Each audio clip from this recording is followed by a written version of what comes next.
มาเด้อพี่น้องนี่เห็ดปวกปีหนึ่งมีครั้งหนึ่งกว่าสิได้กินมันเห็ดปวกนี่เห็นบ่แซ่บๆล้มนี่อันนี้อุ้ยหมอมันนี่ป้ายังนี่ปลากดบ่มีปลากดพี่น้องแล้วก็เขียดแห้งที่เยื่องมื้อนั้นแหละพี่น้องเลยนี่แล้วก็มีแจว3,000 ปีนี่นานแล้วได้แจวเห็นมาเด้อพี่น้องเด้อมื้อนี้ก็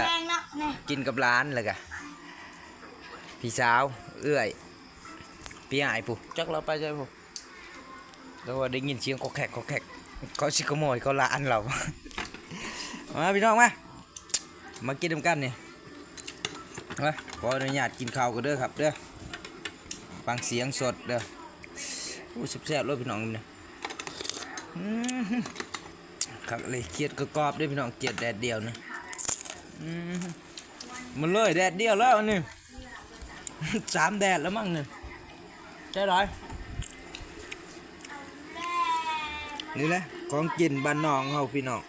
บ่มีหยังหลายสำนี้ก็ถึงว่าอาหารชั้นเลิศแล้วพี่น้องนี่สิ้นแห้ง